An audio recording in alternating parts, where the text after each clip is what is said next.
The battery idea, the battery technology idea.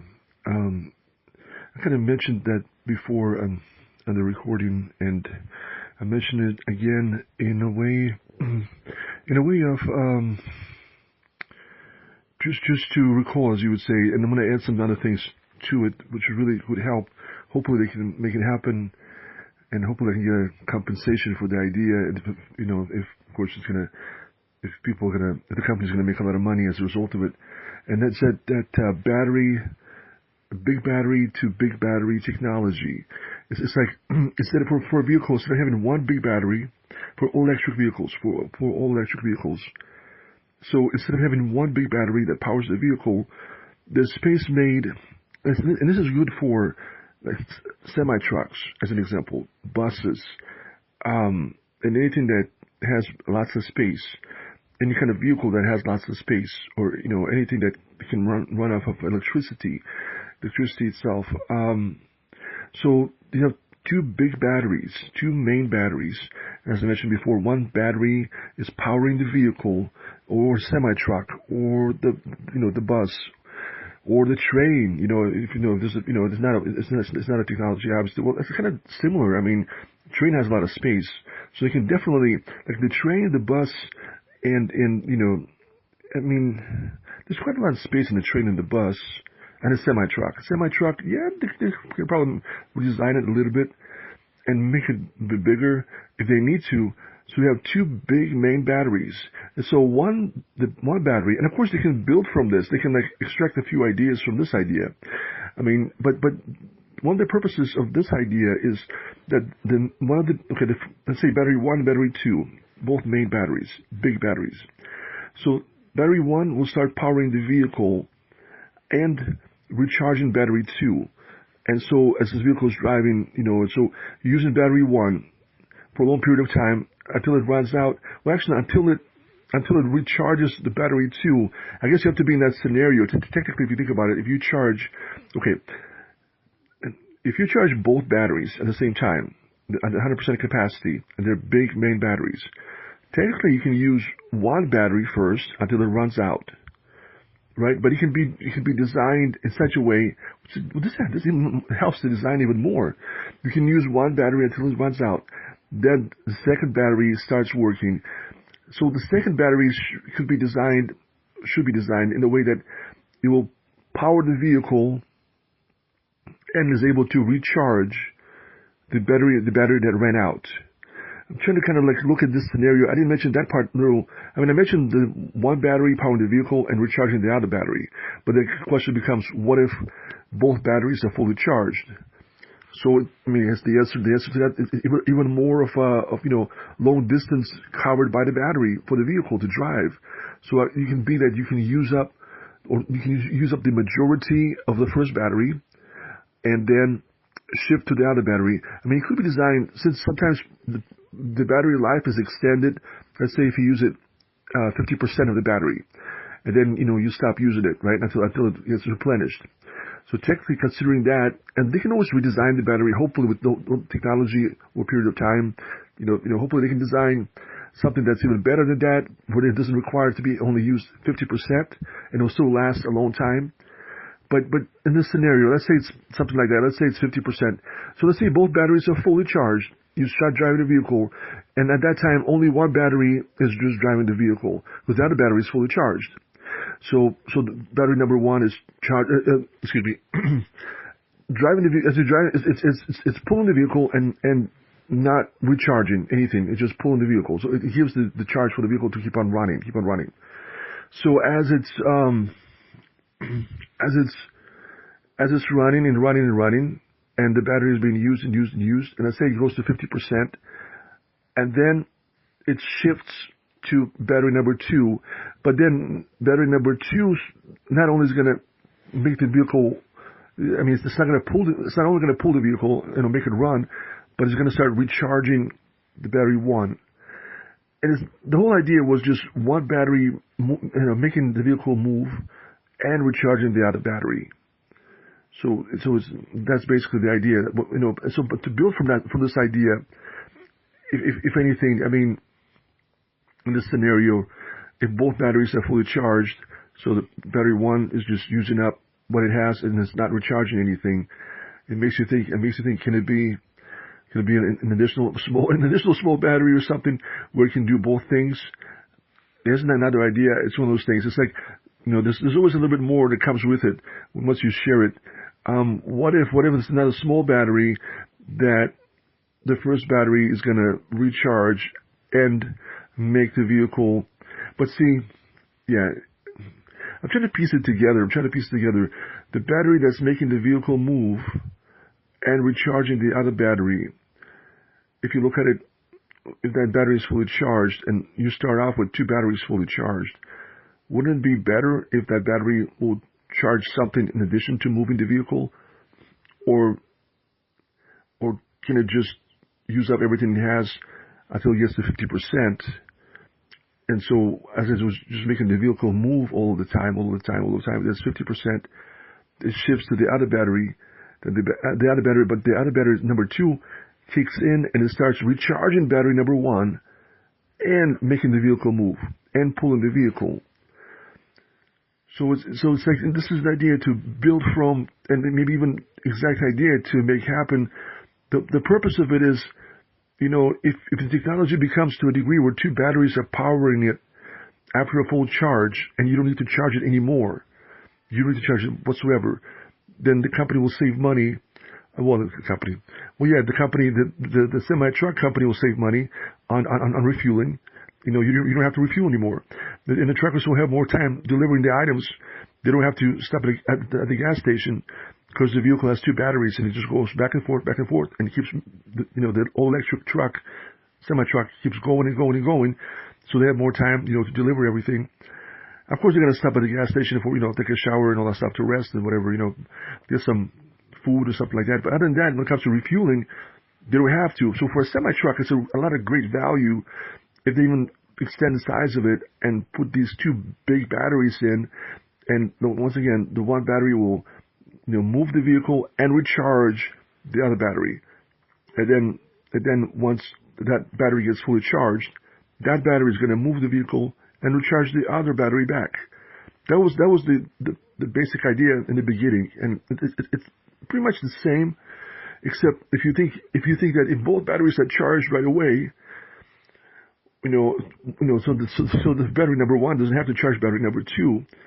So it makes you think maybe they could put it on a smaller battery where that battery can still send charge into that battery until it runs out or until it gets to a certain percentage. If it's 50% or 40% or whatever the percentage that they can redesign the batteries where it'll be good enough for the batteries to last a long time.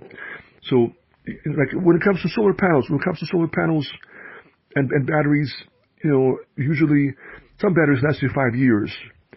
5 years, and it's when it comes to solar panels, right? Recharging. With the all electric vehicles that they design, that just one main battery powers the whole vehicle. It needs to be recharged, obviously, all the time. But you think that battery will last a long time when it comes to just functioning, and not. I guess that's the other part of it, in a sense. The benefit is you're saving on gas, but you want to make sure the battery will last you for a long time. So if it can last you for like 20 years, or like 10 years at least, or something, right? 20 would be even nicer. Then it's a really great value. But if it only lasts you like 5 years, then you have to look at how much money you saved during those 5 years by not refueling. And then you have to replace the battery and the costs of replacing. The only upset in this idea is eventually, the battery will have to be replaced, or both batteries will have to be replaced. Kind of shift the subject a little bit on how the battery will last, how long will it last. So the whole idea is, if it'll last you 20 years or 10 years, like a guaranteed, like a warranty, right?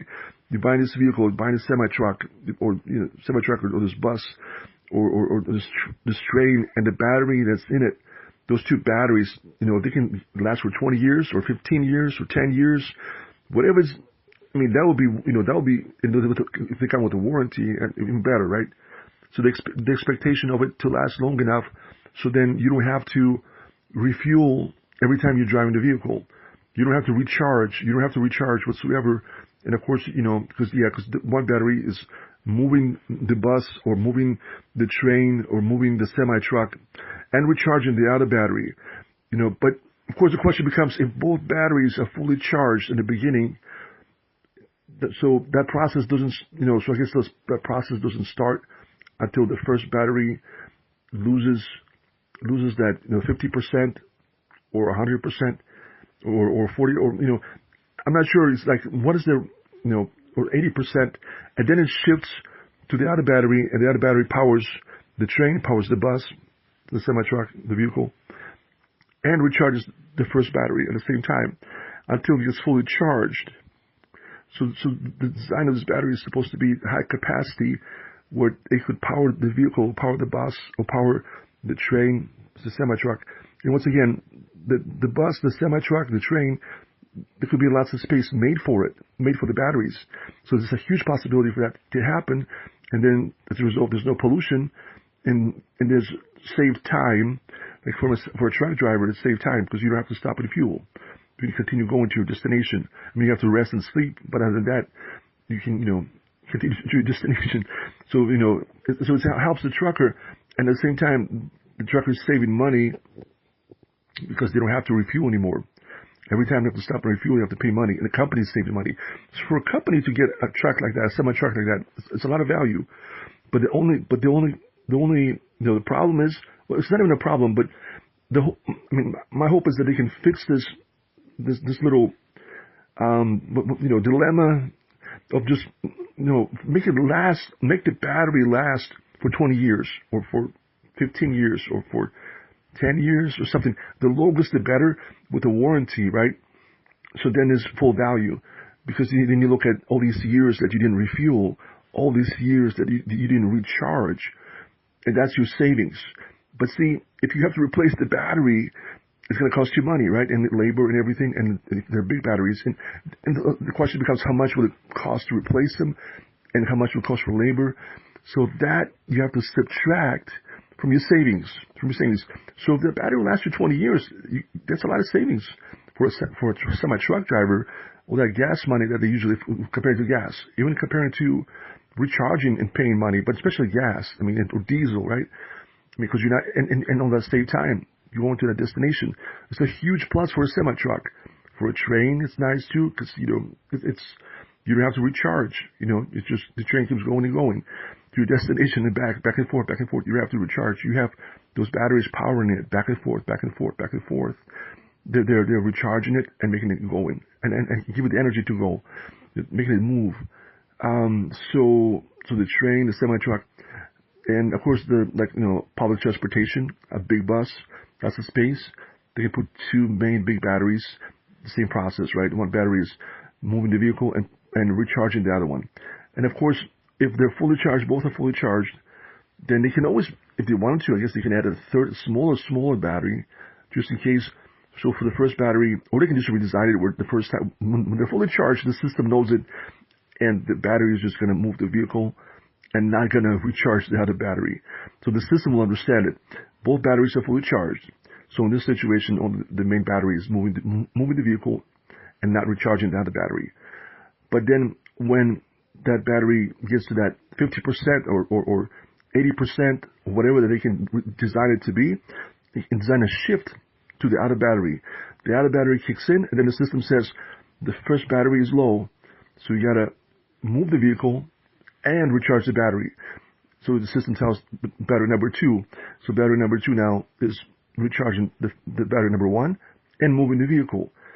So the design is, they have to be big batteries, main batteries, that can do that, to make it function. So even for the semi-truck, for the bus, and for a train, it's a wonderful idea. And as long as they can warranty those batteries to last you, I think maybe 10 years minimum, 15, 20, even better. 20 even better. It'd be wonderful, right? So if they calculate how much money is needed to recharge or refuel either the semi-truck all of this time, right, or the bus or the train, there's going to be savings. So they would have to subtract, but they have to consider that, let's say after 20 years, we have to replace the battery. Right?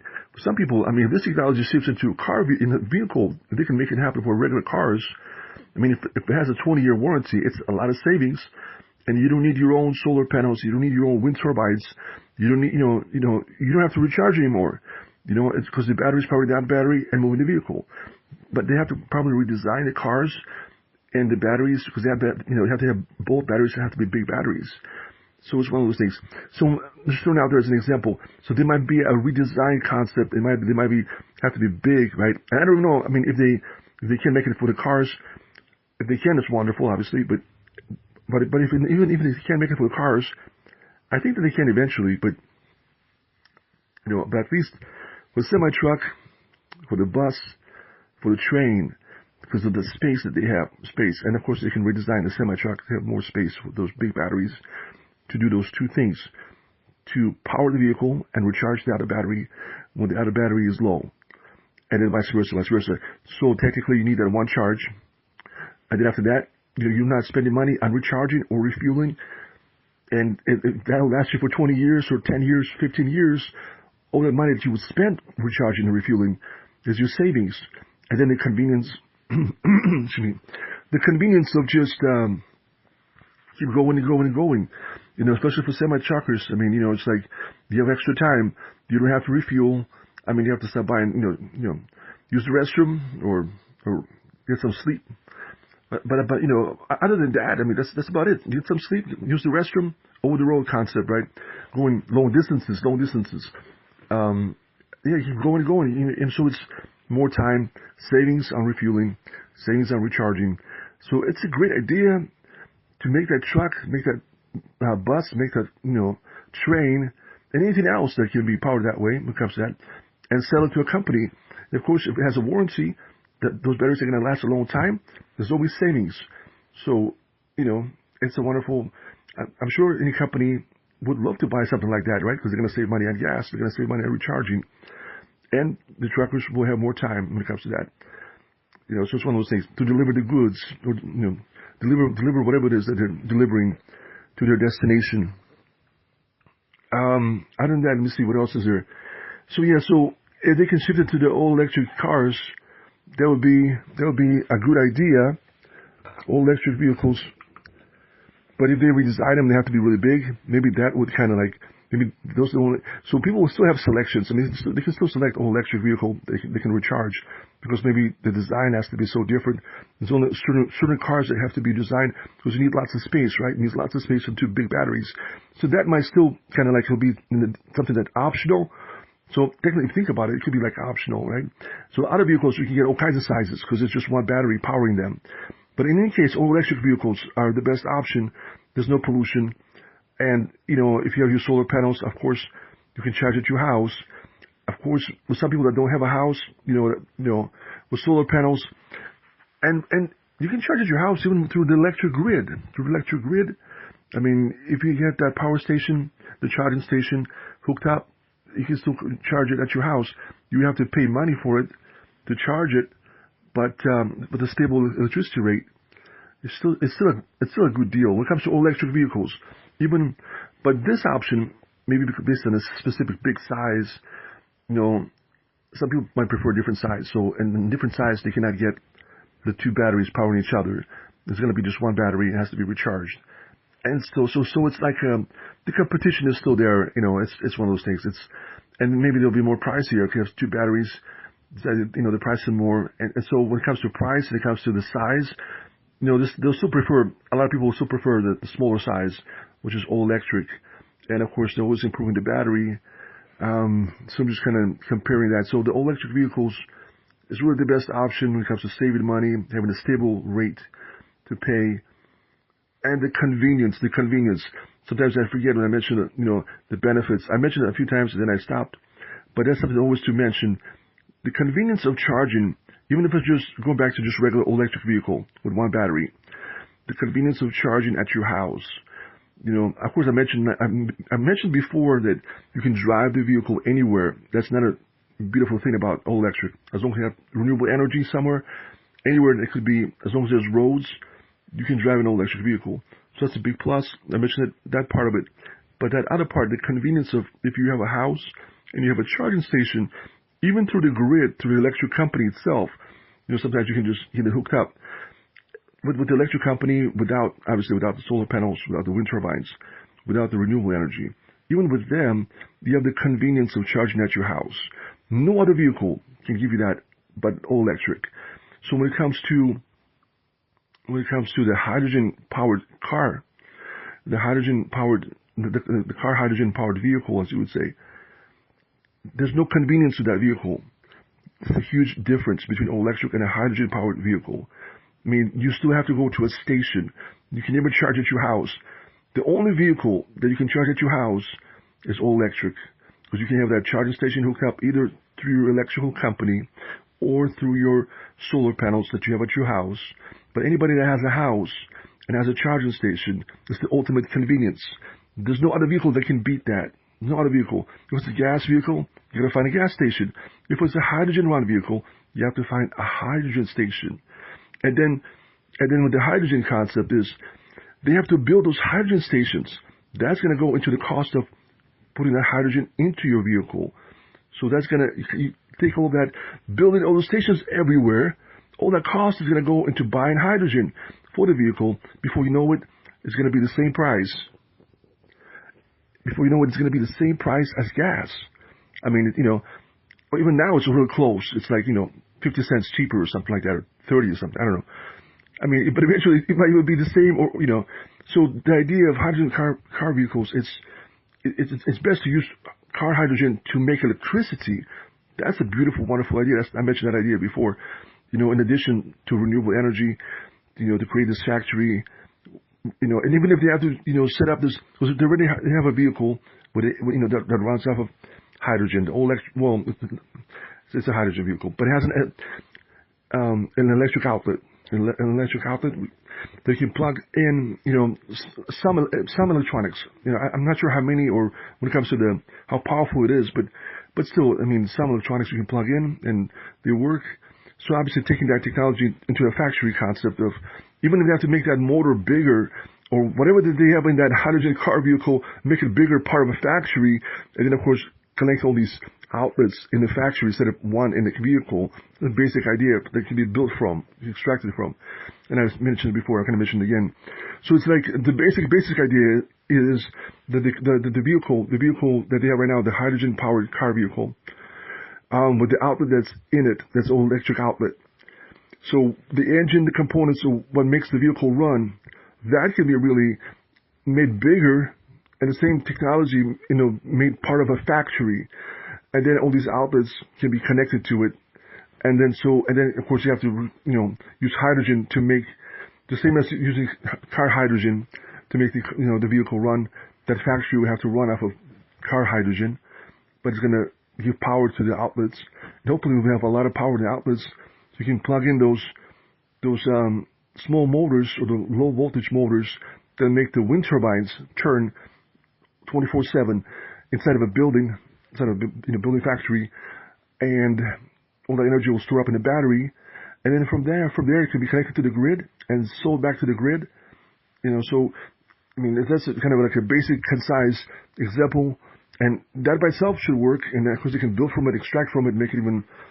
If there's any other ideas to make it even more, better, of course, but just on the concept, if the hydrogen powered car vehicle, it has an electric outlet that can power most electronics, well, they can always take that technology and put it into a factory itself and make it bigger, have more, and just have more, redesign it to a point where all the electrical outlets will have enough juice to power the low voltage motors to run the wind turbines 24/7, to generate electricity, store it in the battery, sell it to the grid, be a company that way.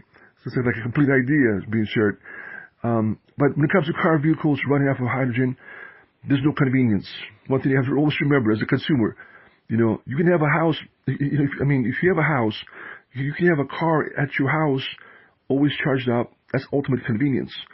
And all you have to do is just call the electric company and say, I want that charging station installed. And they'll give, and then the benefit, the utmost benefit, for a month you don't have to pay to charge the vehicle. for a month because your electric bill comes a month after. In this country, in any country where you have to pay, we have to wait a month until your electric bill comes.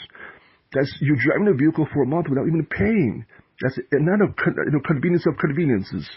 I mean, hydrogen, you gotta, if you ain't got no money, you can't drive it. It's like, show us the money. With every other car, it's like, show us the money before you can drive it. I mean, it means give us the money, we'll give you some hydrogen, you put it into your vehicle, and then you can drive it. If you ain't got no money, you can't drive. With all electric vehicles, you have a month, and it's just, but then if something happens, you could be even late, right? 2 months. You pay a little late fee, but $10 for 2 months you can drive a vehicle, any kind of vehicle. You can't beat that, and no other vehicle ever can beat that.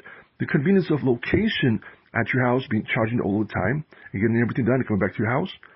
On top of that, not paying for it for a month or 2 months even, because the electric company sometimes when it comes to 2 months, it happens sometimes. You can be late. Sometimes the charges whatever it is, $5-10.